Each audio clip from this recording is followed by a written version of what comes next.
Hello, welcome to Ray-ality TV. I'm your host, Raymond Bakari, and today I'm joined by the Mayor of Warwick, Rhode Island, Mayor Frank Picozzi. Mayor Picozzi, how are you today? I'm good. A little cold today, but otherwise fine. Yeah, it was really cold. It was like 18 degrees outside when I was outside earlier. And windy. Just starting off, Mayor Picozzi, you had come almost virtually out of nowhere when you knocked off the then Mayor Joseph Solomon in the 2020 election this past November. What made you want to get into politics? Really nothing. I was urged by a lot of people who live in Warwick. They weren't happy with the way the city was being run, and frankly, I wasn't either. It wasn't something I planned. It's just something I felt I needed to take on. I had the name recognition that I had a pretty good feeling that I'd win.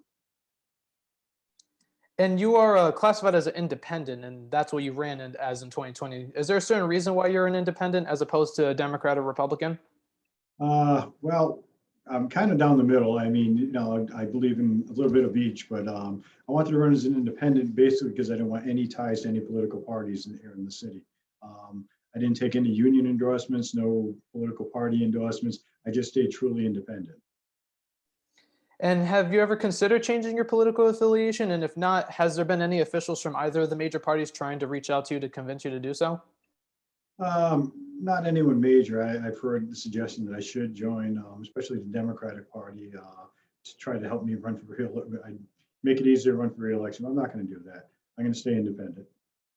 And that is an interesting point because, say, for example, in 2022, because there are 2-year terms in Warwick, no term limits. In 2022, if you had both a Republican and a Democratic challenger in the general election, are there any concerns that being an independent might not help you in that situation and can end up splitting the vote and seeing one of the major party candidates winning? No, I'm not concerned with that. My philosophy is if I do a good job, I'll get reelected. And if I don't, I won't even run. I have a good following. People see what I do. Like I said, if I don't give them the confidence to keep voting for me, I don't deserve to be here.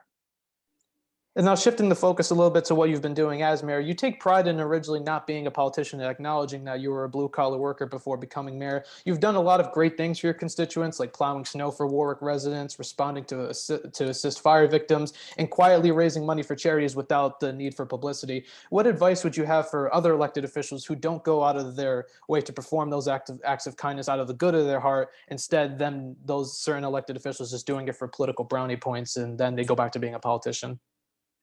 What advice do I have for them? I don't know. I don't know how many of them can drive a snowplow. I did it for 20 years. I did it because I can help. I'm better plow driver than probably half of our guys. Don't tell them that. You can't manufacture. You can't do something. What I do is just how I am. It's the person I am. It's what I've been doing my whole adult life. So I can't tell other people to do it or not to do it. They just have to do what comes natural to them. And you ended up demonstrating that any working class and hardworking person can end up being in politics and actually help the people and do a good job and stay true to themselves, rather instead of getting wrapped up in the game of politics and or corruption. It reminds a lot of people of the late former Congressman Eddie Beard, who was just a blue-collar painter before he got elected to Congress back in the day. But before, during, and after his time in elected office, he stayed modest, humble, and true to who he is. When hearing those comparisons to the late former Congressman Eddie Beard, what is your reaction to those comparisons? Well, it's flattering because I do try to stay true to who I am. I don't like politics. I don't like those games. I'm not necessarily saying every politician is corrupt. I don't know if you're alluding to that, but it's not true. It's just that, a lot of times when you're in politics, you end up owing people because you want to get the job, you need the support. That's why I stay independent, actually, because I don't want the support. I don't want to owe anyone. The only people I owe are the people who live in Warwick and vote for me. And the ones that don't vote for me too. I owe them just as much. And I want to now shift the focus to some of the issues. One of the issues from your campaign that you highlighted was to improve the schools of Warwick. And this is like a big issue, the issue of education that also has sub-issues. One of those being the expansion to charter schools. Where do you stand on the expansion to charter schools in Warwick? I'd rather focus on public education. I think when you take too much away from the public education budget, you're failing a large segment of school population. I'm a big fan of public schools. I think we can make them better than they are, and it's what we're going to work towards. So, going to charter schools or other things like that, vouchers, I don't think that's going to be helpful. I think you're just going to end up with the people who don't have a lot of money stuck in the public schools with inadequate funding and never any room for improvements. I'd rather focus resources on public schools. And if the scenario, say, for example, where there's charter schools looking to open in Warwick, would you try to stop them from opening up, or would you try to analyze what kind of public school they are, or what kind of charter school they are, and all that before you end up opening your arms to have them in the city? Well, yeah, I mean, I wouldn't decide, just now. I would have to see what they proposed. I'd have to, you can't selectively say, I don't want anything to open. And even same thing would be a certain kind of business. You just look at every situation that comes along and you look at it objectively. And when it comes to the charter schools, a lot of the proponents that are in favor of the charter schools, they like to say that public schools don't perform as well as charter schools, and they like to blame the teachers' unions, while critics of charter schools like to cite the lack of funding for public schools. What would you attribute to the reason why public schools don't perform as well? Well, because I mean, there's special needs students there, or I don't blame the teachers' unions or anything like that. It's just easier when they do it. We have a lot of mandates in public schools, both state and federal. They kind of handcuff you. Like I said, I was in a Warwick school committee for 6 years. I'm a big proponent of public schools. They need improvement, they do, but taking funding away from them and putting it elsewhere is not the way to do it. Is there anything that you've been able to do so far in your first couple months as mayor that's looking towards improving the funding? No, we're in budget process right now, so the funding is a big question mark. We've gotten the American Rescue package material. We're still analyzing it to see how it's going to be helpful to our budget, to the school budget. So that's all ongoing right now. I don't have those answers right now. And moving on to another issue that you plan to address when it was the city's recreational facilities, what's been done so far to achieve that goal of improving the recreation? I appointed a very good director.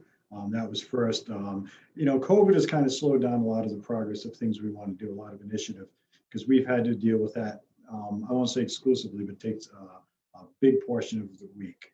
I'm right in the middle of putting together a recreation committee. As a matter of fact, I'm about to write the executive order, and I'm choosing people for it. And we're going to put it together. We're going to see what the focus is on it. What it's going to focus on. We're going to look at all of our recreation facilities. The big ticket item right now was the pool. It was it was reported that it was closed down due to COVID, but that wasn't the case. Pools was just broken down from lack of maintenance over the last couple of years, and neglect. I mean, currently it looks like it's going to be about $80,000 to reopen it. We've had to rebuild just about everything. So that's an enormous part of the recreation. I mean, I've gotten more calls about the pool than probably any other issue. People love the pool and they want it back, and we're trying. We're going as quick as we can. And you also campaigned on eliminating waste and spending and procedures. This is an interesting issue, especially on the statewide perspective of it, because the Republicans in the General Assembly have called for this issue on the statewide with opening up an inspector general's office that would combat waste and fraud in government and would be an independent office. Just out of curiosity, what is your stance on opening for an inspector general's office statewide? And it might be a little unlikely on the local level to do this in the city of Warwick, but has there been anything similar attempted in Warwick? We're looking through every department right now for redundant positions, better ways of spending things. My finance director is actually looking through that, and he's identified some things. And like I said, we're right in the middle of the budget process. That's going to reveal a lot. It's just we're trying to manage things better than it's been done in the past. We've put the recreation department maintenance workers back under the highway department under their umbrella, because they can pool resources. And put manpower where they have to, when they have to, and not keep it there, even though there may not be a lot to do. So we're looking at a lot of things like that right now. It's quite a process. And in regards to the inspector, like for an opening of inspector general's office in the state at the State House, where do you stand on something like that? Don't know a lot about that issue right now. I mean, I'd love for him to check out everything, state and local government, to see where the waste is. And moving on to a big issue in cities across the country right now, which is defunding the police. This has already been done somewhat in cities like New York City, where they cut $1 billion of their police budget. Where do you stand on the issue of defunding the police? We have the most professional police department there is. I mean, they're held in high esteem by myself and by the community, and it's not something I would ever do here in Warwick.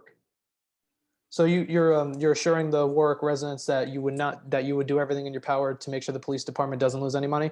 Absolutely.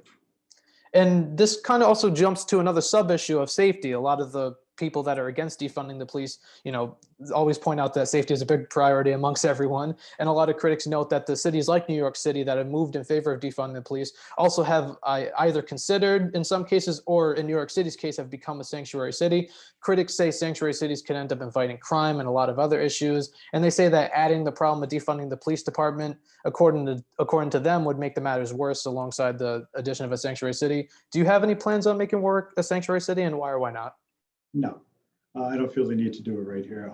The citizens, it's just not a topic that comes up in Warwick. It's a different kind of, we're more of a suburb than an urban city. We're called a bedroom community, even though we're a fairly large city. This is, we're kind of like Mayberry. It's a small town flavor here. And just shifting the focus a bit, I had read an article that it was like an op-ed / letter to the editor from someone who talked about a few things that we covered at the top of the interview, saying that you being so true to yourself and acknowledging the life that you had before politics, and that how it caught the attention of and respect of many, as well as saying the writer of the op-ed, he predicts that you would end up getting sick of being mayor after a term or two and voluntarily go back to your former vocation. They are 2-year terms with no term limits. Is there a set number of terms that you have in mind before deciding not to run for mayor of Warwick anymore? No, I don't. Like I said, I'm gonna judge my performance, and I'll stay for a while. Probably no more than a few terms at the most. We're gonna see how it goes. I'll stay here as long as I can be effective. I'm certainly not going to be the longest serving mayor ever in the history of Warwick. And do you see the mayor of Warwick as the only elected office you aspire to have in your political career? And if not, what other offices would you have in mind? This is it. I mean, for me, this is the top of the mountain. I never planned on being here, but I love Warwick. I would never go anywhere else. This will be the last office I ever run for. And just before I shift to the last topic I had for this interview, do you plan on running for at this point in time, do you currently plan on running for re-election in 2022? At this point, I don't see not running, but like I said, we'll see how I do. And I'll assess it if I'm an effective leader. I would probably run for re-election. Is there a certain time frame now before you would make that final decision? No, nothing predetermined. And moving on to my final question, this is one that I ask everyone on the show that has involvement with our great state of Rhode Island to keep tradition, and that is, in your opinion, what do you think Rhode Island is best known for? Rhode Island? It's known for a lot of things, but I think the ocean, Newport, being the smallest, but I miss that biggest little state in the Union song. But it is the ocean state, and people know it for that. And thank you once again, Mayor Picozzi, for coming on the show. It's been a pleasure of mine to have you on. Thank you for having me. No problem. And thank you once again for watching this episode of Ray-ality TV. If you want to see future episodes as soon as they're posted on this channel, please click the subscribe button down below, along with the post notification bell icon to the right of it. I'm Raymond Bakari. I'll see you on the next episode.